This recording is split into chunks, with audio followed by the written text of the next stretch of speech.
October 14, 1943. Occupied France. A narrow supply road outside Reims, swallowed by mist and the soft growl of a single German truck engine. Night held the trees in a damp, almost suffocating silence. The headlights cut two pale tunnels through the fog, dust rising in slow motion behind the vehicle as it crawled along the dirt track. 5 men rode inside, uniforms creaking with each bump in the road, boots braced against wooden crates stamped with black stencils and red warning bands. Ammunition, rations, replacement parts for a front that was always starving. The driver lit a cigarette with shaking hands, the ember briefly painting his face in orange. He had been reassigned here after a partisan attack further east. This sector, he had been told, was quiet. No bombers, no artillery, no major enemy movement. Just supply runs through sleepy villages and dark forests. He tried to believe it.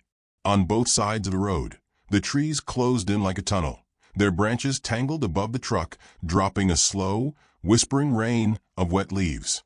The fog thickened as they took the next bend, turning the world into a gray wall that swallowed the road 5 meters ahead. The radio crackled once, then died.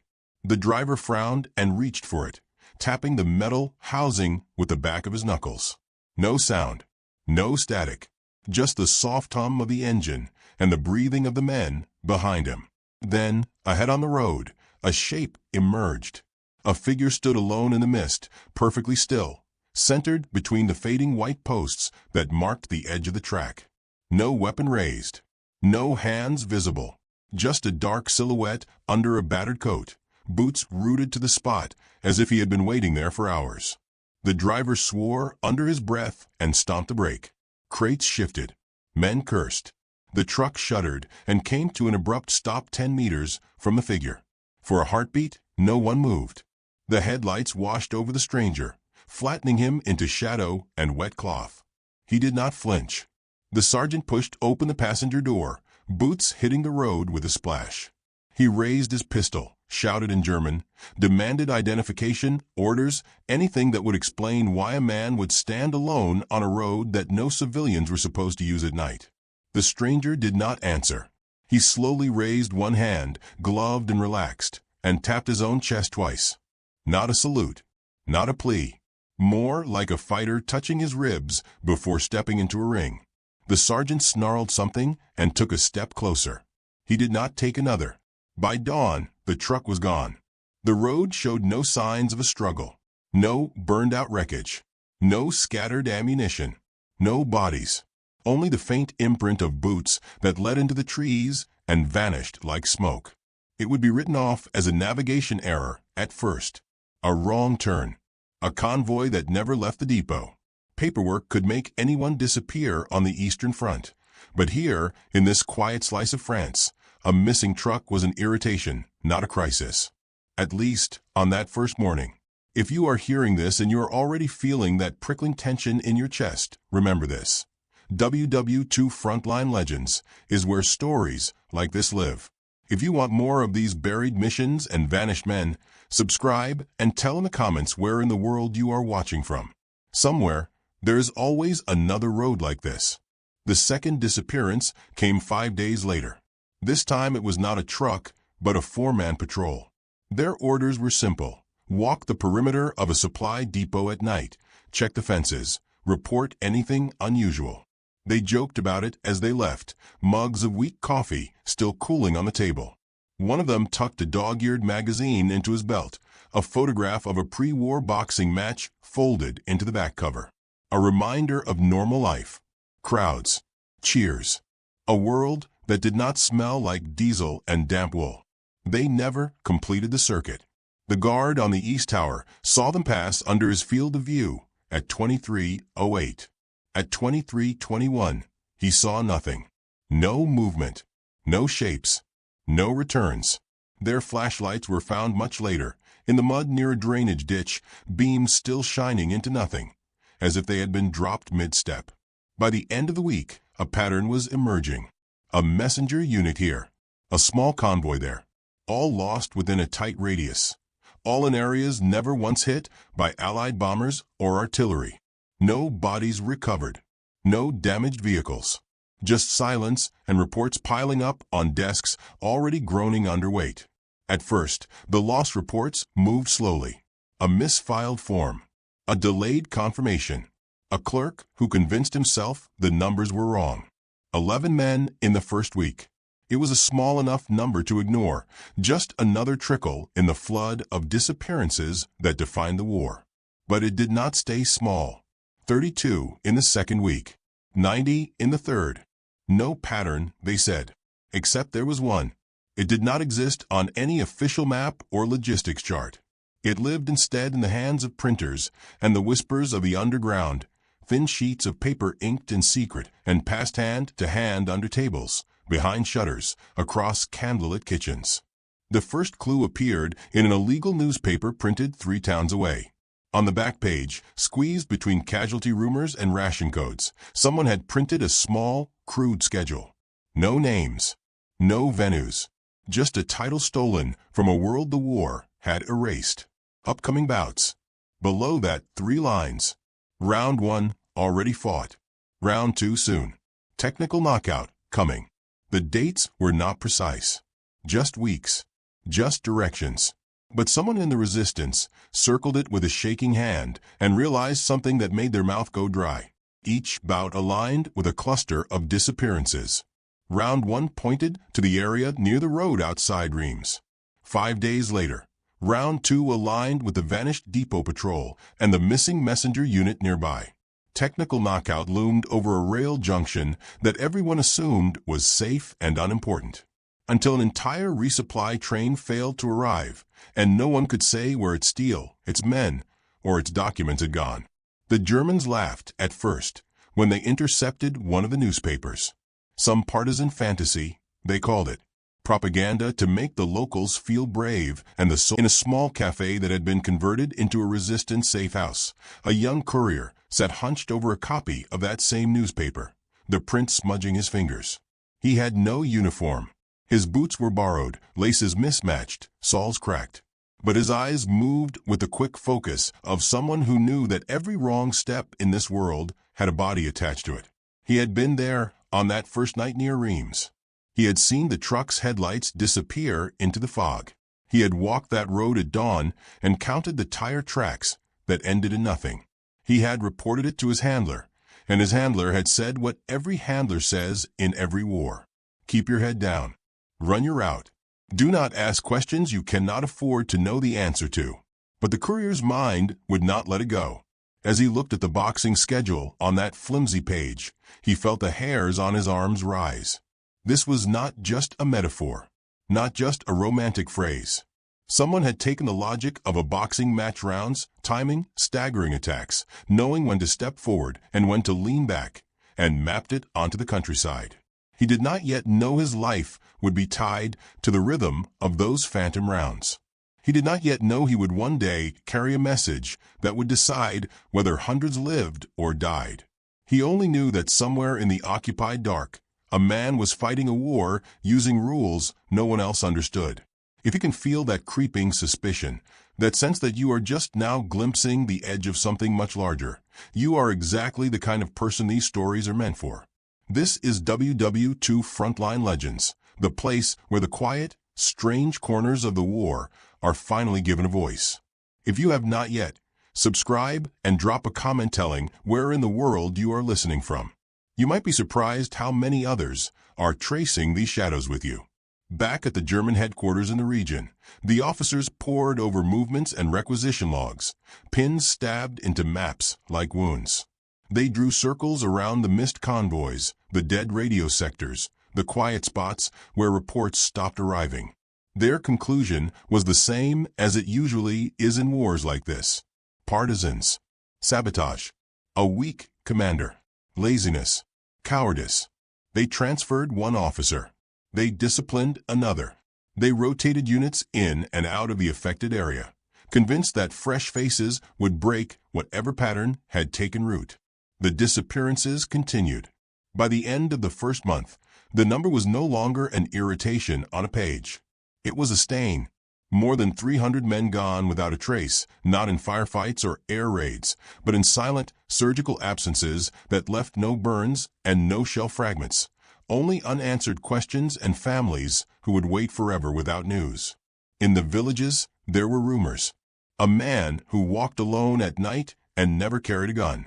A stranger who never stayed in the same place twice. A figure seen standing in the distance as a convoy rolled by, only to vanish when someone took a second look. Sometimes he wore a dark coat. Sometimes a cap pulled low. Sometimes he had nothing but gloves. Always he was calm. The courier heard these stories as he moved between safe houses, sliding folded notes under doors, whispering passwords through cracks and shutters. Some dismissed them. Some smiled and called it hope mixed with wine. But one older woman, who had seen war before, simply shook her head and said that every occupation breeds a ghost. The newspapers began to carry more boxing schedules, printed in tiny fonts, tucked between weather reports and coded messages. The dates grew more specific. The language sharpened. Round 3 approaches. The ropes are tightened. The crowd is waiting. In one version, near the bottom of the column, there was a short line of text that made the courier stop breathing for a second. The champion remembers. He did not know the name. Not yet. Not fully. He had seen posters when he was a boy, in another town, another life. A face lit by overhead lights, fists raised, a crowd roaring in a sea of smoke. A man whose fights were talked about for weeks afterward, whose opponents sometimes did not make it to the final bell. He had assumed that man was dead. Most of the world had. As the second month began and the number of missing Germans pushed towards 700, the courier was not the only one to think of boxers and ghosts. In the German intelligence office, surrounded by stacks of paper and half-burned cigarettes, a tired captain picked up one of the underground newspapers that had been intercepted. He smoothed out the creases, read the schedule, and frowned. The dates matched. The losses lined up. He turned the paper over, searching for more, and that was when he saw it. A crude sketch on the back, perhaps drawn by a printer or a bored reader. A broad-shouldered man in a fighting stance, head dipped slightly, gloves raised. Around him, barely visible under the smudge of ink, were 3 letters hastily scratched. C-H-A. The captain stared at it for a long time. It meant nothing to him in that moment. To others, it would mean everything. He set the paper down and reached for another report, unaware that the myth was already taking form out there in the darkness. A name was gathering weight. A legend was stepping into the ring long after the world had declared the match over. And in a cellar 2 towns away, lit by a single candle plugged into the neck of an old bottle, the courier listened as an older resistance fighter leaned in close and finally said the words he had been waiting and dreading to hear. They called him a retired boxer. The Germans never suspected anything more. If this is the point where you feel the need to lean closer to whatever screen or speaker you are using, good. That instinct, that need to know what lurks behind a rumor, is where the real stories of this war live. Stay with it. And if you have not done so already, join the community here at WW2 Frontline Legends. Subscribe and tell us in the comments which country, which city, which small town you are listening from. Somewhere, these roads still exist in someone's memory. The courier did not yet know how deeply he would be pulled into the champion's orbit. He did not know that his routes, his messages, and his decisions would help shape the final. In the days to come, that man would stop being a rumor. He would become a target, a symbol, a weapon. And then, just as the Germans believed they were closing their hands around him, something would happen in a safe house that would make everyone friend and enemy alike. Question who was really in control of the fight. That moment had not arrived yet, but it was already on the schedule, waiting for its round. November 1943 unfolded under a sky that seemed permanently bruised with cloud. As the leaves fell and the nights lengthened, the name that had once filled stadiums began to circulate in whispers through villages and cellars. Not a full name, never full name, just a title that carried weight like a held breath. The champion. To the resistance, it sounded like hope wrapped in an old memory. To the Germans, it sounded like mockery. Intelligence officers scoffed at first. A retired boxer, they said. A civilian relic of a vanished world. They searched old sports records, looking for a man past his prime, a figure too slow, too predictable to matter in modern war. What they failed to understand was that boxing had never been about speed alone. The losses accelerated as the weather turned colder. Supply convoys that adjusted their schedules still vanished. Patrols that doubled their numbers disappeared just as quietly as the smaller ones before them. Once, an entire motor pool was discovered empty at dawn, engines cold, vehicles lined neatly as if awaiting drivers who would never return. No shots, no shell damage, no visible sabotage, only absence. By mid-October, the regional command declared the situation a coordinated sabotage campaign and brought in specialists. Men trained in tracking, counterinsurgency, and psychological warfare. They studied terrain. They mapped routes. They traced radio dead zones. They interviewed villagers until their voices cracked and their eyes refused to meet any more questions. Still, nothing fit. Every time a logical defense adjustment was made, the disappearances shifted like a fighter slipping a punch. One road was fortified. Another was struck. One sector was flooded with patrols. The quiet moved 2 towns over. It was not randomness. It was anticipation. Someone was always half a step ahead. And in the background of it all, the underground schedules continued to appear. Round 3. Late October. The crowd gathers. The courier carried these papers under his coat now. He no longer read them as metaphor. He read them as warnings. He altered his routes based on their timing. Others did the same. The resistance, once scattered and cautious, began to flow according to the phantom rhythm of those printed rounds. On the night marked for round 3, a rail junction outside a small manufacturing town ceased to function. The signal station went silent first. Then a maintenance crew failed to return. Then the trains stopped arriving. When German units pushed in at dawn, they found rails intact, switches unbroken, engines present and cold. There were boot prints in the gravel, hundreds of them, but none matched the soldiers who were supposed to be there. More than 100 men vanished in a single night.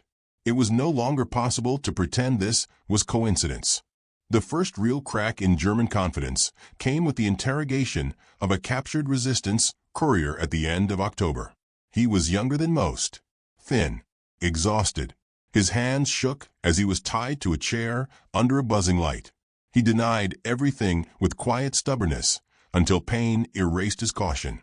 Then, in a moment of desperate weakness, he whispered a word that changed the tone of the room. "The champion," he said. The officers exchanged looks. Some laughed. One struck him for wasting their time. Another leaned closer and demanded clarity. The courier's lips trembled. He did not give a full name, only fragments. A man once known across the country for fists and footwork. A man who vanished when the war began.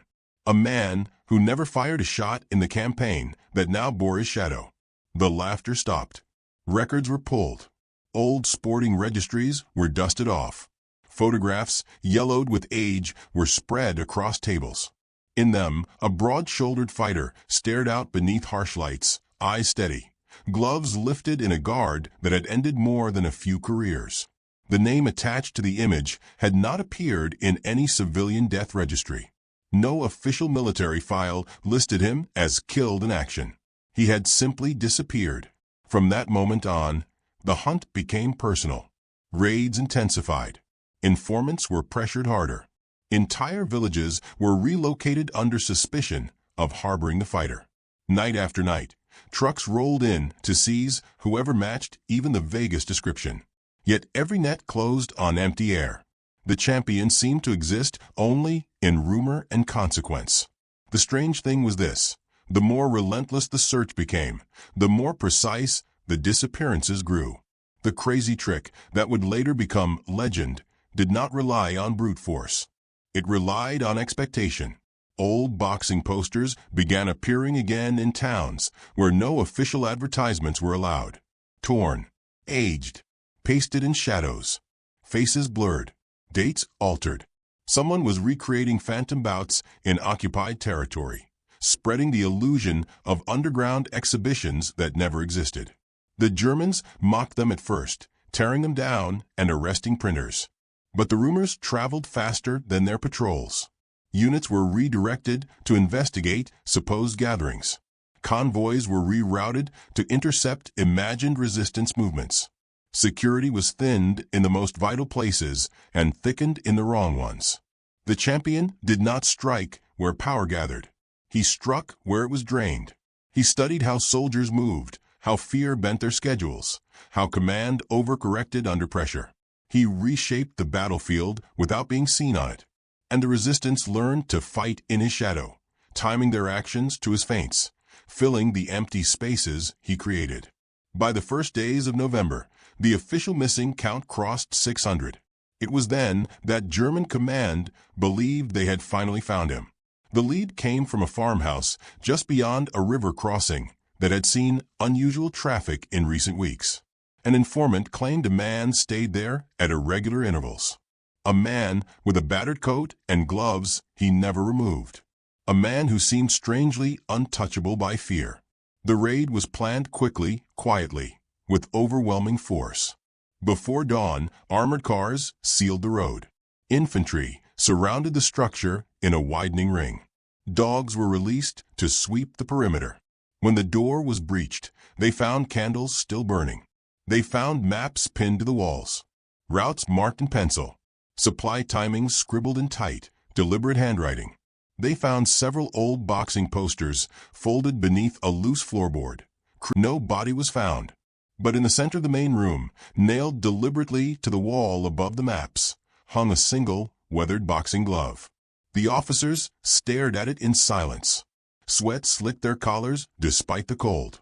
The informant's story, the rumors, the disappearances, the schedules. The glove felt like a signature.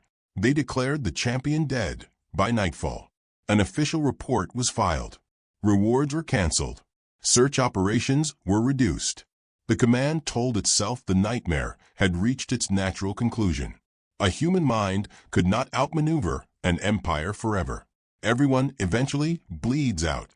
For 2 days, nothing happened. Then, on the third night after the raid, a convoy scheduled to reinforce a nearby defensive line vanished on a road that German patrols had swept only an hour earlier. The markings matched the old patterns. Round 4 had begun. It was at this point that the idea of a single ghost fighter began to fracture in the minds of those watching closely. The glove on the wall was a declaration, but not of defeat. It was a handoff. The underground schedules confirmed it in quiet language. The champion has left the ring. The corners are not empty. 3 different disappearance clusters emerged in rapid succession after that night. Their methods were similar, yet not identical. One relied heavily on terrain traps and false signage. Another on misinformation seeded through sympathetic civilians. The third on timed mechanical failures that collapsed entire road segments under the weight of convoys. 3 styles. 3 minds. The courier began to understand something that few others yet suspected. He had not been witnessing the work of a lone fighter after all. He had been watching a school. Somewhere, long before the raids and the rumors and the glove on the wall, the champion had trained others in the same language of deception. He taught them to fight without being seen, to strike not at men, but at decisions, and to build a legend large enough to hide inside. They did not need the champion to be alive anymore. They only needed the myth to remain credible. The German command, however, still believed they were chasing a wounded man. Units poured into the forests and villages around the raided farmhouse. Roads were blocked. Curfews tightened. Every able-bodied civilian was questioned. Still, the losses continued to land like invisible blows. 100 here, 50 there. A rail car gone without sound. A bridge that collapsed only beneath the weight of military transport and never under civilian use. No explosions that could be mapped. No detonations that could be traced. The war had become a series of empty spaces. To the resistance, it felt as though the champion had multiplied. To the Germans, it felt as though the environment itself had turned hostile. The courier moved through this tightening world with messages stitched into his jacket lining, and death skimming past him on every road. He no longer tried to picture the face from the old posters as a single man.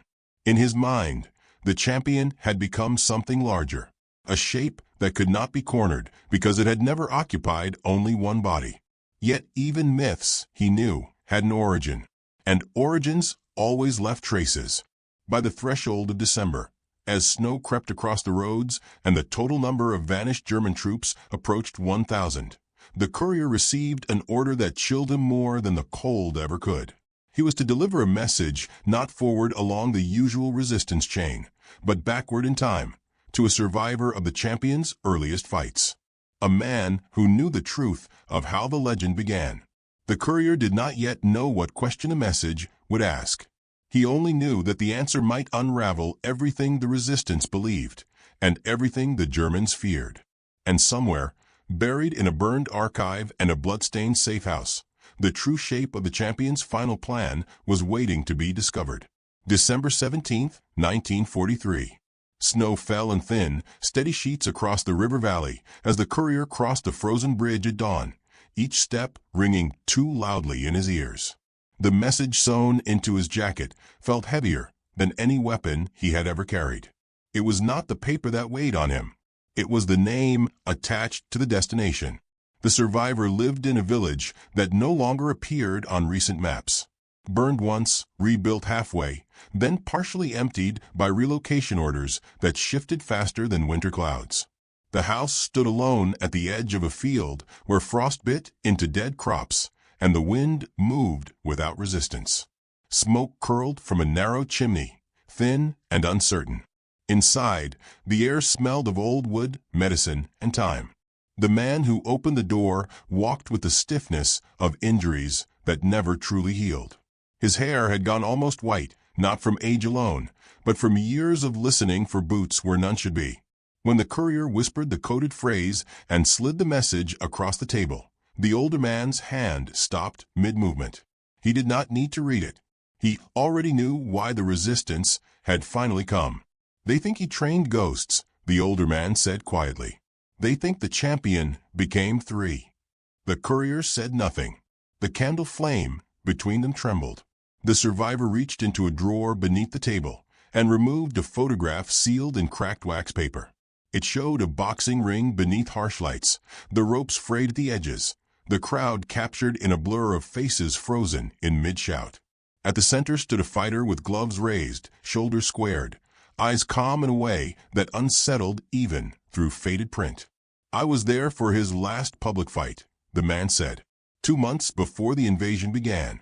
He fought like he already knew the world beyond the ring was changing. The courier watched the man's fingers trace the image as if touching a wound that never closed. He did not win that fight by strength, the survivor went on. He won it by drawing his opponent into mistakes, feints that left openings, pauses that invited a reckless charge. He controlled not the punches, but the decisions. The courier felt something cold slide down his spine. "That is how it began," the man said. "He told a small group of us that war would not be won by bullets alone. It would be won by shaping where bullets were wasted." The training began in barns, cellars, abandoned gyms. There were no uniforms, no ranks, only repetition of movement and deception. How? By the time the war swallowed the region, the champion had already vanished from public memory. His name remained on posters that faded in shop windows and in minds that clung to better days. That was exactly what he wanted. He said that if the legend died, the war died with it, the survivor whispered. So he kept the legend fed.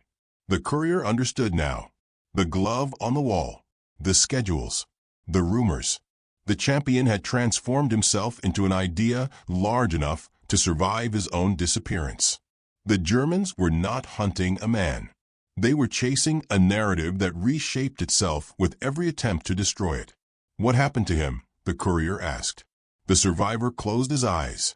"He stayed behind after training the last of the 3. Someone had to keep the schedules running. Someone had to feed the rumors just long enough for the machine to become self-sustaining. The courier pictured the glove nailed to the wall in the farmhouse. He was not meant to survive that stage of the fight, the survivor said. He knew that. The courier's chest tightened as the truth settled into place. The champion's final act had not been a strike. It had been a sacrifice designed to lock the myth into permanent motion. The Germans believed they had killed him. The resistance believed he had become a martyr. Both reactions fueled the next wave of deception. By the time Allied forces broke through the region months later, the territory had already become a study in absence. Entire companies that never appeared on casualty lists. Supply routes that official histories could not fully reconcile. Records that did not match the physical remains left behind. In the chaos of liberated archives, one ledger survived the fire in a half-collapsed intelligence office. It was incomplete, water-damaged, scorched along the spine, but it contained fragments that historians would puzzle over for decades. Operation Phantom Ring. The document listed losses without attribution. The names of units appeared, but the methods were described in language that felt strangely detached. Misguided reconnaissance, false intelligence, environmental collapse. Each entry carried precise dates that, when compared with the underground schedules, matched the rounds with uncanny accuracy. Nowhere in the file did the name of the champion appear. Instead, 3 call signs repeated in different variations.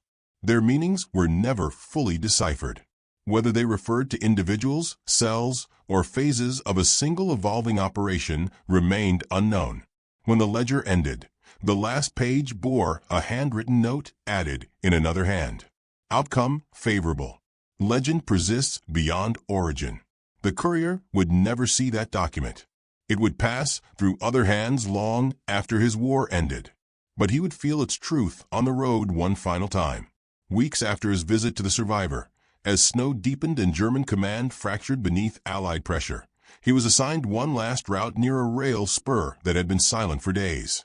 He moved at dusk, boots crunching softly, the cold cutting through his coat. He did not expect anything unusual. By then, vanishing convoys had become almost routine. Ahead on the track, a lone figure stood waiting. The posture was familiar, still, centered, calm. For a moment, the courier's heart stuttered inside his chest. The world seemed, by morning, a German transport column scheduled for that same route failed to arrive. It would be one of the last recorded disappearances attributed to the Phantom Ring. Liberation followed not long after, and with it the unraveling of many secrets. Some myths were stripped bare by court records and captured archives. Others survived intact, their true shapes guarded by absence rather than documentation. The Champions' War belonged to the second category. 2 decades after the conflict ended, an Allied investigator compiled a confidential review of unexplained logistical losses in occupied France. He concluded that no single operative could account for the scale of disruption that had occurred. He proposed the existence of a decentralized deception network, operating under the identity of a symbolic figure designed to mislead both enemy intelligence and later historical analysis. He ended his report with a sentence that remains buried in a classified appendix. The greatest success of the operation was not the number of enemy troops removed from the field. It was the fact that even now we cannot say with certainty who or how many truly wore the mask.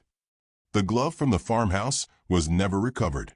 Some claimed the resistance destroyed it to prevent its capture. Others insisted it was taken by one of the 3 and passed down as a token of continuity. A few believed it was still nailed to the wall beneath layers of later repairs, waiting for someone to pull away the boards and find it staring back with mute accusation. The surviving fighter who trained the others disappeared after the war into another life under another name.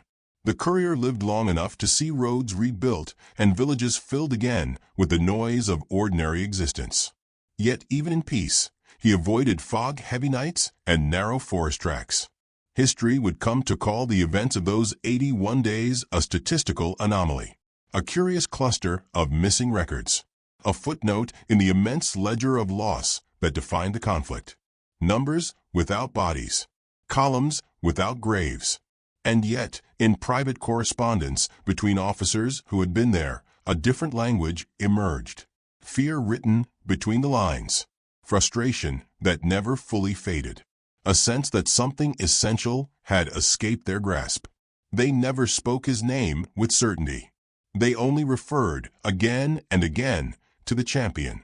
The retired boxer who never threw a punch in that war.